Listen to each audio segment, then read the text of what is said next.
अस्सलाम वालेकुम। I am doctor Shahbaz Ahmad working in health care facility Oman. हर बंदा जब भी अपना मुल्क छोड़ता है तो उसके पीछे बहुत सारी रीज़न्स होती हैं और हर इंसान की रीज़न्स जो हैं वो मुख्तलिफ होती हैं। इसी तरह ओमान का जो प्रोसेस है वो सारा मैंने ओमान सीरीज़ के नाम से जो प्लेलिस्ट है उसमें एक्सप्लेन किया है। आज मैं एक और ऐसा ऑप्शन आपके सामने लेके आया हूँ जो उन लोगों के लिए है जो शायद 2 या 4 साल के लिए किसी जगह पे जाके बेहतर अर्निंग भी करना चाहते हैं और आगे वो अपने एग्ज़ाम देना चाहते हैं। मेन इशू जो होता है वो पाकिस्तानी डॉक्टर्स के लिए स्पेशली मैं बात करूँगा, वो ये होता है कि वो पाकिस्तान में रहते हुए अपने एग्ज़ाम्स जो हैं बाहर के जो डिग्रीज़ होती हैं वो नहीं कर पाते, क्योंकि उनकी फ़ी बहुत ज़्यादा होती है। तो वो या तो अपना जो भी उनकी सैलरी होती है उसमें से बड़ी मुश्किल से वो अपना घर चला सकते हैं, अपना सिस्टम चला सकते हैं। तो एग्ज़ाम्स के लिए फ़ी निकालना उनके लिए बड़ा मुश्किल हो जाता है। तो आज एक ऐसा कंट्री के बारे में मैं आपको बताऊंगा कि जहाँ पे आप जाके अपने डिफरेंट शिफ्ट्स के अकॉर्डिंग आप काम कर सकते हैं और वहाँ पे अगर आप थोड़ी से थोड़ी शिफ्ट भी रखते हैं तो आप इतने पैसे कमा सकते हैं कि आप जो है अपनी स्टडीज़ कर सकते हैं। आप वहाँ पे बैठ के यूएसएमएलई दे सकते हैं, प्लेब्स देना चाहें वो दे सकते हैं, एमआरसीपी देना चाहें वो दे सकते हैं। इसके अलावा और कोई भी आप मेडिकल का एग्ज़ाम देना चाहें तो आप वहाँ पे दे सकते हैं और वो कंट्री है यूरुग्वे एंड ब्राज़ील। अब यूरुग्वे जो है वो बेसिकली मैं ज़्यादा उस पे बात करूँगा क्योंकि वहाँ पे मेरा एक फ्रेंड है, मैंने उससे फ़र्स्ट हैंड इन्फॉर्मेशन ली है सारी कि किस किस तरह से उसने यूरुग्वे में गया, वहाँ पे क्या क्या जॉब अपॉर्चुनिटीज़ होती हैं, क्या प्रोसेस होता है, पैसे आपके कितने लग जाते हैं, वहाँ पे अर्निंग कितनी हो जाती है और आपकी जॉब की क्या सिचुएशन होती है। तो मैं आपको थोड़ा सा डिटेल से इसके बारे में बताऊँगा। यूरुग्वे बेसिकली साउथ अमेरिका का एक कंट्री है, ठीक है, और डेवलप्ड कंट्री है। मोस्टली जो है वो टूरिज्म के हवाले से मशहूर है because it has lot of beaches and farm lands. तो वो बीचेस की वजह से पूरी दुनिया के जो सयाह होते हैं, टूरिस्ट होते हैं, वो यूरुग्वे में जाते हैं और टूरिज्म के लिए जाते हैं। तो आप वहाँ पे एज अ डॉक्टर काम कर सकते हैं। उसका प्रोसेस क्या है, किस तरह से कर सकते हैं, वो मैं आपको बताता हूँ। सबसे पहले तो ऑब्वियसली आपको डिग्री चाहिए होती है। एमबीबीएस अगर आपने किया हुआ है, आपके पास पीएमसी रजिस्ट्रेशन है, पाकिस्तान मेडिकल काउंसिल से आप रजिस्टर्ड हैं, तो आप यूरुग्वे के लिए अप्लाई कर सकते हैं। उसके लिए आपको जो रिक्वायरमेंट होती है, फर्स्ट रिक्वायरमेंट आपकी होती है स्पेनिश लैंग्वेज। इसमें कोई आपको कोर्स नहीं करना होता, इसमें आपको स्पेनिश लैंग्वेज आनी चाहिए। अब ये एक हर्डल है, जैसे आप ओईटी करते हैं किसी भी यूरोपियन कंट्री में जाने के लिए, या आप जैसे अभी यूएसए में करके अमेरिका आप जाना चाहते हो तो ओईटी देना पड़ता है अब। तो इसी तरह से लैंग्वेज का कोई एग्ज़ाम वहाँ पे नहीं है, लेकिन आपको लैंग्वेज आनी चाहिए। स्पेनिश आपको अच्छी लैंग्वेज अच्छे तरीके से आनी चाहिए, ठीक है, क्योंकि उसमें ये होता है कि जैसे हमारा कोर्स होता है उसमें आपने इनकी जो यूनिवर्सिटी होती है, रिपब्लिकन यूनिवर्सिटी ऑफ यूरुग्वे जो हेल्थ की यूनिवर्सिटी है, आपने वहाँ पे अपनी बेसिकली उनको मेल करनी होती है, ठीक है। आप ईमेल उनको करते हैं और आप उनसे जानते हैं कि जी मुझे क्या चीज़ रिक्वायरमेंट है मेरी for to get a licence in Uruguay.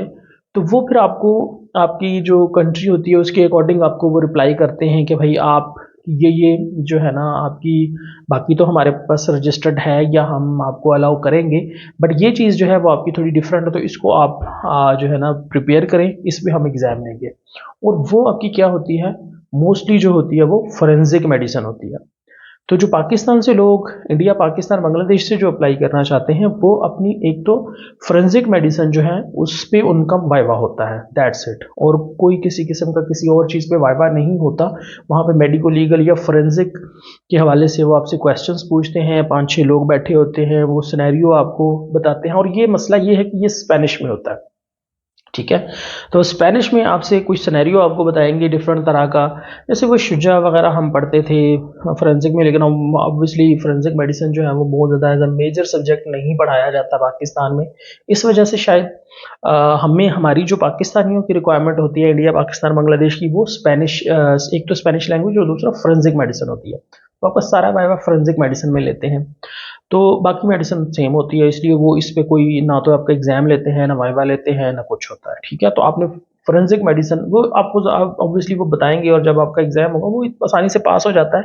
कुछ रिक्रूटिंग एजेंसीज भी होती हैं, कुछ वहाँ पे प्राइवेट यूनिवर्सिटीज़ या प्राइवेट इंस्टीट्यूशंस होते हैं जो आपको कोचिंग देते हैं 10-15 दिन की, 20 दिन की, वो आपको प्रिपेयर कराते हैं, और उसके बाद जो है वो आपका हेल्प आउट भी करते हैं आपको वाइवा क्लियर करने में, और वो कहते हैं कि वो बड़ा इजीली हो जाता है। जो मेरा फ्रेंड वहाँ पे गया है उसने जो बताया वो ये चीज़ है कि वो बहुत मुश्किल नहीं होता, वो आप इजीली क्लियर कर लेते हैं। तो यहाँ तक आप समझ ये आ गई कि दो चीज़ें आपको चाहिए होंगी। एक तो स्पेनिश लैंग्वेज, आप थोड़ी बहुत उस पर ग्रेस्प आपकी होनी चाहिए। दूसरी चीज़ आपने फोरेंसिक मेडिसिन जो है वो आपको दोबारा से पढ़नी पड़ेगी, थोड़ी सी बेहतर तरीके से पढ़नी पड़ेगी। ये जब आपका हो जाता है तो फिर आपको जो है वो लाइसेंस के लिए अप्लाई करते हैं और आपको लाइसेंस मिल जाता है। अब नेक्स्ट स्टेप जो होता है वो ऑब्वियसली आपका वीज़ा आपने अप्लाई करना होता है। वो आप इनिशियली टूरिज्म वीज़ा भी अप्लाई कर सकते हैं जो बहुत इजीली मिल जाता है, विजिट वीज़ा अप्लाई कर सकते हैं, बहुत इजीली मिल जाता है। तो वो आप अप्लाई करके वहाँ जाके आप अपनी जॉब सिक्योर कर सकते हैं, जॉब ढूंढ सकते हैं, और जॉब जो है वो इजीली मिल जाती हैं। जब आपको जॉब मिलती है तो आप उसमें अपने वीज़ा को जो है वो फिर 5 ईयर 10 ईयर पे आप उसको रिन्यू करवा सकते हैं, कन्वर्ट करा सकते हैं। जब आपकी जॉब मिल जाती है तो आपको फिर वहाँ पे वर्क वीज़ा इजीली आपका वो कन्वर्ट हो जाता है। अब अगली बात जो आती है वो ये है कि अब जॉब्स जो हैं वो आपके डिफरेंट तरह के कॉन्ट्रैक्ट होते हैं वहाँ पे। वो आपने अपनी फिजिबिलिटी के अकॉर्डिंग आपने अपना कॉन्ट्रैक्ट लेना है। यानी अगर आप जस्ट वीक में 24 आवर अगर आप काम करना चाहते हैं, जैसे कि मेरा फ्रेंड जो है वो 24 आवर काम कर रहा है क्योंकि वो यूएसएमएलई की प्रिपरेशन कर रहा है। तो अब 24 आवर के लिए आपको कॉन्ट्रैक्ट मिल जाता है। आपने या तो 12 आवर्स की 2 ड्यूटीज करते हैं, या आप स्ट्रेट 24 आवर्स की शिफ्ट करते हैं। वो आप पे डिपेंड करता है किस तरह से आप उनके साथ रोस्टर जो है वो मैनेज करते हैं या आप डिस्कस करते हैं। तो 24 आवर करने पे आपको जो है वो 1800 टू 1900 यूएस डॉलर जो है वो आपको पर वीक आपकी सैलरी होती है। सॉरी नहीं, पर वीक नहीं होती, ये पर मंथ होती है। तो 1800 टू 1900 यूएस डॉलर्स। तो इसमें आपका ये होता है कि ये तकरीबन आई थिंक आपके 3,42,000 के करीब बनते हैं। तो ये आप अपनी वहाँ पे इसमें से हाफ से भी कम आपके वहाँ पे एक्सपेंसेस होते हैं, और बाकी हाफ आप अपना सेव कर सकते हैं, या अपनी फ़ी वगैरह जो है वो आप अपनी पे कर सकते हैं। अब यहाँ पे अगर तो हॉस्पिटल आपको अकोमोडेशन दे देता है, एक रूम दे देता है रहने के लिए, वो आप उसमें आप अपना काम कर सकते हैं, और आपकी ये वाली जो है वो सेविंग हो सकती है। तो इसमें यानी इतना आपको मैं बताता चलूँ कि वो चूँकि इस पैटर्न पे काम कर रहा है, तो इतने में वो अपने एग्ज़ाम्स यानी यूएसएमएलई की जो एग्ज़ाम्स होते हैं उसमें भी एक एग्ज़ाम की को 3.5 लाख के करीब तो फ़ी होती है। वो एग्ज़ाम की फ़ी भी बना लेता है और कुछ ना कुछ घर भी भेज देता है और खुद भी अपना चला लेता है। ठीक है, लेकिन ये उन लोगों के लिए जो सिर्फ एग्ज़ाम्स देना चाहते हैं, जो जिनको मेन मोटिव सेविंग करना नहीं है, उनके लिए ये प्लान हो सकता है। नेक्स्ट, अगर आप फुल जो है वो 96 आवर्स अ वीक अगर आप करना चाहते हैं, जैसे यूजुअली होती है duty, sorry 48 hours a week, यानी 96 आवर्स 2 वीक्स के, ये 48 आवर्स वीक अगर आप करना चाहते हैं, तो उसका जो प्लान उसने मुझे बताया है, उसने बताया कि वो आप 5000 यूएस डॉलर्स जो है वो पर मंथ आप तक जा सकते हैं। ठीक है, यानी मैक्सिमम आप जो ड्यूटीज़ करके अपने पैसे कमा सकते हैं वो 5000 यूएस डॉलर तक आप कमा सकते हैं, जो कि एक अच्छी खासी अर्निंग है। आई थिंक जो रेजिडेंट होता है यूएसए मनी करके जो रेजिडेंट जाता है वो इतने नहीं कमाता। ठीक है, तो आपकी जो सैलरी होती है एज चूँकि आप यहाँ पे जॉब कर रहे हैं, आप रेजिडेंसी नहीं कर रहे हैं, ये स्टाइपेंड नहीं है, ये सैलरी है, तो ये ऑब्वियसली उस टाइम उसकी निस्बत ज़्यादा होती है यहाँ पे। तो इसमें से तो आप जो है वो अपने मैक्सिमम आप अपना एक्सपेंस करें। अगर फैमिली को भी लेके जाते हैं, क्योंकि फैमिली ले जाना भी बहुत इजी है, आप फैमिली वीज़ा भी आप अप्लाई कर सकते हैं और वहाँ पे आप अपनी फैमिली को भी रख सकते हैं। और उस पे जो आपके टोटल एक्सपेंस, मतलब इसमें आप सिंपल सीधा सीधा हिसाब जो उसमें लगा वो यही है कि आप अपने 50% तक आराम से सेव कर सकते हैं। अब ये तो आपके हो गए ना प्लान, कि जो आप मतलब जो सा भी आप प्लान प्लान रखना चाहते हैं, आप पर वीक 24 आवर अ वीक करना चाहते हैं, या आप प्रॉपर अपनी ड्यूटीज़ जो है वो फुल टाइम जॉब करना चाहते हैं, ये आप पे है, उसी हिसाब से आपकी सैलरी जो है वो इंक्रीज़ होगी। अच्छा, अब इसकी यूरोगा की एक चीज़ बताता चलूँ कि इसकी कोई पॉपुलेशन ज़्यादा नहीं है। टोटल 3.5 मिलियन की पॉपुलेशन है। जिस तरह के अगर आप ओमान की देखें तो ये 5 मिलियन की पॉपुलेशन है। तो ये लोग खुद जो है वो मेडिकल फील्ड में इतने नहीं होते, तो इस वजह से यहाँ पे मोस्टली फॉरेनर ही आके जो एज अ डॉक्टर काम करते हैं, या एज अ पैरामेडिकल स्टाफ काम करते हैं। अब ये तो आपका हो गया कि आपका प्रोसेस क्या है और आपकी सैलरी क्या है। तीसरी चीज़ ये होती है कि वीज़ा की आपको आपकी टोटल कॉस्ट कितनी पड़ती है इस सारे प्रोसेस में। जो आपका वीज़ा होता है वो तकरीबन 150 टू 200 यूएस डॉलर का होता है, जो आप विजिट वीज़ा इनिशियली लेते हैं। तो टोटल आपका वीज़ा पे जो खर्चा होता है वो मैक्सिमम 200 यूएस डॉलर्स होता है। और टिकट जो होती है ये थोड़ी सी आपकी कॉस्टली होती है और ये आपको खुद करना पड़ती है। जैसे ओमान है, इसमें आपको वीज़ा और टिकट जो है वो आपका हॉस्पिटल पे करता है, आपको खुद नहीं करना पड़ता। इवन एनुअल आपको रिटर्न टिकट भी दिया जाता है। लेकिन यहाँ पे ऐसा नहीं है, टिकट आपकी जो बनती है वो तकरीबन 1500 टू 2000 यूएस डॉलर जो है वो आपकी रिटर्न टिकट होती है। तो इसमें अगर आप वन साइडेड लेंगे तो आपकी तकरीबन वो 1000 के अराउंड आपकी बन जाएगी। इसके अलावा आपकी वाइवा की कॉस्ट होती है। वाइवा की फ़ी वो बहुत ज़्यादा नहीं होती, वो तकरीबन जो है वो आपकी 40 टू 50 यूएस डॉलर्स होती है। ठीक है, वो आपने पे करनी होती है। तो टोटल अगर आप देख लें, हाँ, अगर आप कोई प्राइवेट इंस्टीट्यूशन हायर करते हैं फॉर वाइवा की प्रिपरेशन और स्पेनिश और वो सारी, अगर आप हेल्प लेना चाहते हैं वो भी अवेलेबल होती है। और वो आपका तकरीबन 1000 यूएस डॉलर्स जो है वो आपसे लेते हैं और उसमें वो आपका वाइवा भी कंडक्ट कराते हैं, वाइवा पास कराने में भी हेल्प करते हैं और आपकी स्पेनिश में भी आपको हेल्प करते हैं। इवन आपसे मतलब जो भी, जैसे फोरेंसिक मेडिसिन ही है उसी पे ही आपका वाइवा होना है और उसमें वो आपको हेल्प आउट करते हैं कि क्या डिफरेंस है जो आपने पढ़ा हुआ है उसमें और जो वहाँ पे यूरोप के जो लॉज हैं, कानून है मेडिकल, उसमें क्या डिफरेंस है। वो थोड़ा बहुत जो डिफरेंस होता है वो आपको उसमें प्रिपेयर करवा देते हैं।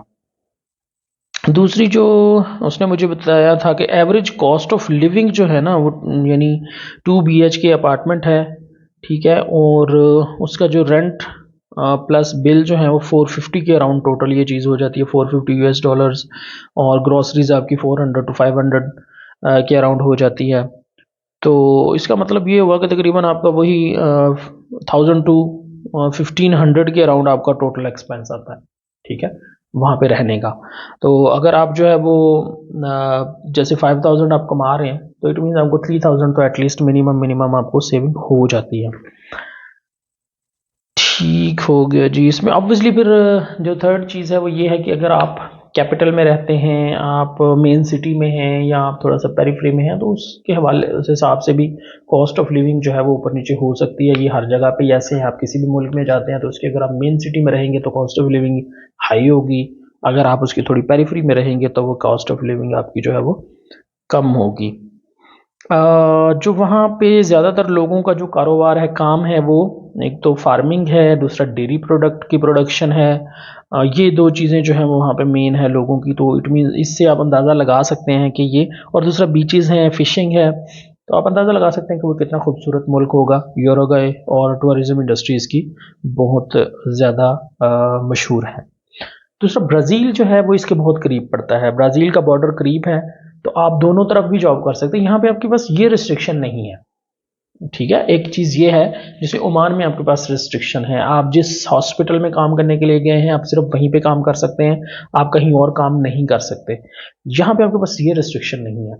आप अगर 48 आवर्स अ वीक कहीं पे काम कर रहे हैं एक हॉस्पिटल में, तो आप अपनी कहीं दूसरी जगह पे आप कॉन्ट्रैक्ट ऐसा भी कर सकते हैं कि आप कहें कि जी मैं 12 आवर्स या 24 आवर में कहीं और करूँगा, वो आप पे डिपेंड करता है। तो आप वो कॉन्ट्रैक्ट भी कर सकते हो, तो इस तरह से आप अपनी सैलरी जो है वो 7000 तक भी इंक्रीज कर सकते हैं पर मंथ, 7000 यूएस डॉलर्स। तो it's a very high salary और आप इस हद तक ग्रो कर सकते हैं। तो अगर आप चाहते हैं कि हम यूरोगाय में सेटल होना चाहते हैं, 5 से 10 साल लगाना चाहते हैं, आप सिर्फ पैसे कमाने का आपका मोटिव है, तो उसमें भी आप जो है वो अच्छे खासे आप यहाँ पे पैसे कमा सकते हैं। लेकिन अगर आप इसको एज ए ट्रांजिट स्टेशन रखना चाहते हैं कि चलो यार 2 साल, डेढ़ 2 साल वहाँ जाता हूँ, पैसे भी अच्छे आ जाएंगे, एग्जाम्स की फ़ी भी हो जाएंगी और जस्ट 24 आवर्स अ वीक काम करना है, बाकी मैं 5 दिन जो है वो पढ़ूंगा, तो वो भी आप कर सकते हैं और आप अपनी फ़ी वगैरह इजीली पे कर सकते हैं। तो ये दोनों लोगों के लिए बहुत बेहतर ऑप्शन है।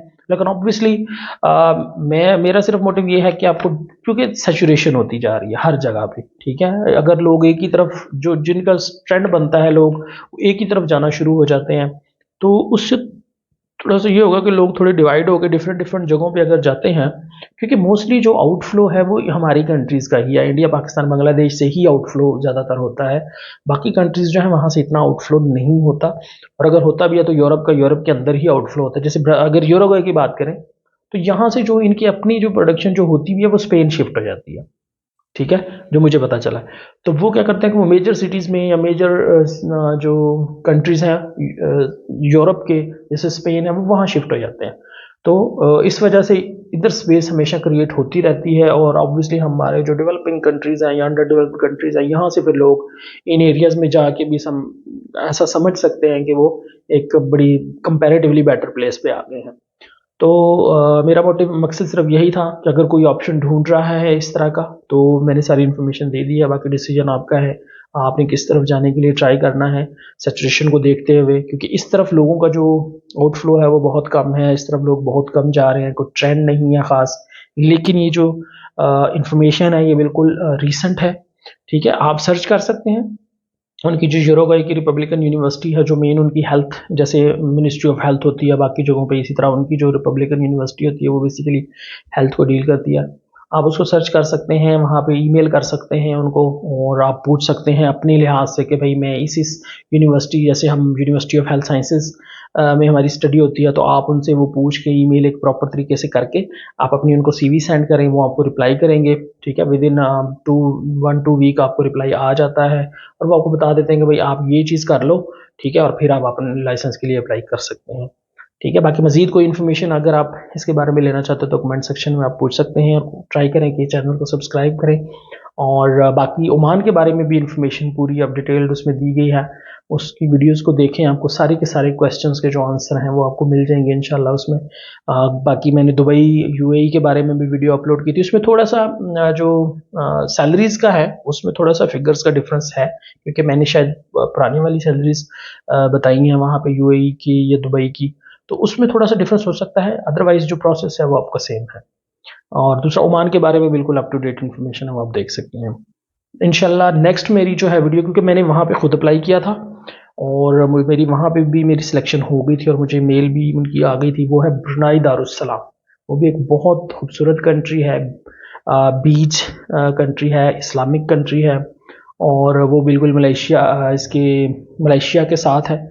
और वहाँ पे मैंने अप्लाई किया था गैस्ट्रोएंटरोलॉजी में, वहाँ पे में भी मुझे सिलेक्शन मेरी हो गई थी, लेकिन मैंने चूँकि ओमान आ गया। लेकिन उसका भी मैं इंशाल्लाह नेक्स्ट वीडियो में आपको पूरा एक प्रोसेस बताऊंगा कि वहाँ पे आपने कैसे अप्लाई करना है, वहाँ पे सैलरीज और सेविंग्स और वो सारी चीज़ें कितनी हैं। Thank you so much.